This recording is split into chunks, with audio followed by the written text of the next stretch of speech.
Com a queda dos toltecas, seu território foi extinto entre alguns reinos menores, como os coluas e tepanecas, que teriam seu auge no século XIII, sendo frutos da diáspora tolteca após a queda do reino, que migrou-se após as severas secas causadas pelo desmatamento para o lago Texcoco, onde se abrigaram e criaram seus reinos.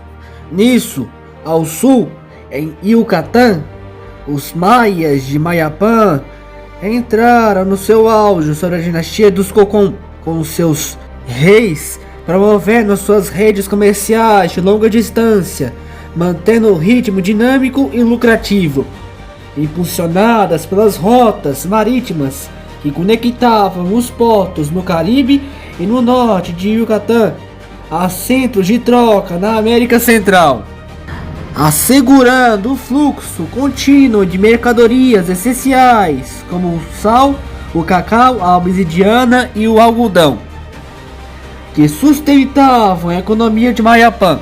O período entre o final do século XII e início do século XIII foi marcado por uma estagnação criativa nos grandes projetos públicos dos maias, se priorizando mais a manutenção dos edifícios já existentes, a fortificação de pontos estratégicos e a realização das cerimônias religiosas tradicionais, destinadas a reforçar a autoridade divina dos reis maias perante a sua religião e o povo.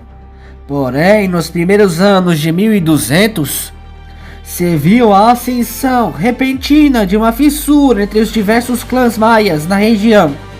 Rixas entre o clã governante dos Cocom, os Itza e os Xil surgiram, e a cidade do clã Itza, Chichen Itza, passou a desafiar abertamente a autoridade de Mayapán na confederação, a qual foi alimentada pelas rivalidades comerciais e disputas implacáveis pela sucessão de privilégios rituais e políticos. Nisso, os Cocom passaram a obrigar de forma mais dura e obrigatória que os senhores das cidades-estados maias ficassem em Mayapán para isolá-los de qualquer influência ou aliança com os Itza e reforçar a sua autoridade na confederação. Mayapán começou a desafiar abertamente os Itza, construindo o castelo de Mayapán, que replicava o modelo de templo do tradicional templo de Chichen Itza, o Templo Kukulcán. Indo ao norte, entre o final do século XII e início do século XIII, devido ao vazio de Tula, vários povos brigaram em si pelo poder. E como dito, eles migraram para o lago Texcoco, no oeste do México, no oeste da região de Tula. E entre os principais povos estavam os coluas, como dito, que se estabeleceram ao sul do lago, fundando a cidade de Culhuacán, absorvendo diretamente o legado dos sacerdotes toltecas, para se tornarem a aristocracia cultural e o árbitro da legitimidade na região. E do outro lado estavam os tepanecas, que começaram a se fixar e consolidar suas bases políticas nas margens ocidentais do lago, fundando sua capital, a cidade de Azcapotzalco. E entre o final do século XII e início do século XIII, ambas as potências brigaram pela hegemonia na região. No século XIII, o vácuo de poder possibilitou que várias cidades pudessem surgir, os chamados Aztepetli, que eram geralmente cidades vassalas dos coluas ou tepanecas, que rapidamente passaram a guerrear entre si pela soberania sobre o lago, e submetiam à força essas cidades menores sob o seu controle político direto.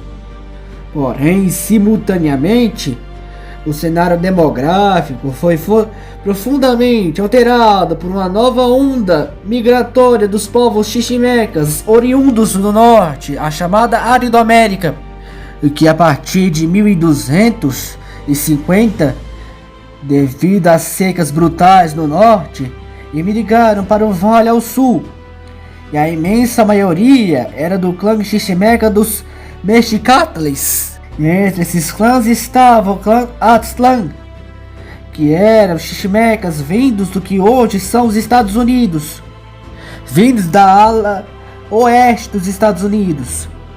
Estabeleceram aldeias no Texcoco, e lá desenvolveriam sua civilização. E indo a Yucatán, era vista uma paz tensa entre Mayapán e Chichén Itzá, com constantes competições para ser o hegemônico da região de Yucatán. E mesmo com essas tensões, na segunda metade do século XIII, foi registrada a expansão e o aperfeiçoamento das redes de comércio de longa distância da região, interligando a península de Yucatán a portos estratégicos na costa do Golfo do México, como nas ilhas Cozumel e ao longo do litoral do Caribe Ocidental, até as terras baixas da atual Honduras. As rotas comerciais eram operadas por hábeis navegadores maias em grandes canoas de comércio, que ainda davam enriquecimento considerável às terras maias. No entanto, os primeiros anos do século XIV depois de Cristo trouxeram à tona um desgaste progressivo do modelo Mayapán, que cada vez mais centralizou o poder em Mayapán e tirou a autonomia das cidades confederadas de Mayapán da Liga, o que trouxe ressentimento dos clãs do interior das cidades que não tinham tanto poder como Mayapán, dos clãs regionais, e causaria o fim da confederação séculos mais tarde, o que causaria o declínio da confederação mais à frente. E indo ao norte, o clã Aztlán ingressou na região como o último e mais marginalizado grupo dos contingentes Xiximecas. Eles enfrentaram a rejeição das demais cidades-estados já estabelecidas no Lago Texcoco, incluindo os Colus e Tepanecas, que os viam como bárbaros, incultos e potenciais ameaças à ordem da região. Nisso, os mexicas conseguiram se fixar em pontos periféricos e inóspitos como o Chapultepec, onde, por todo o século XIII e início do século XIV, eles sofreram constantes pressões militares e expulsões promovidas por cidades vizinhas. E isso culminou que em 1290, com a derrota dos Aztlanes frente a Currucán em batalha, parte da população foi transformada em vassala e mercenária em lugares bem distantes, como na árida região de Tizipán, que era altamente desértica, árida e infestada de serpentes e animais venenosos, onde os Coluas esperavam o declínio e a extinção daquele povo perante as inhospitalidades da região. Porém, se surpreenderam que não foi assim o que ocorreu.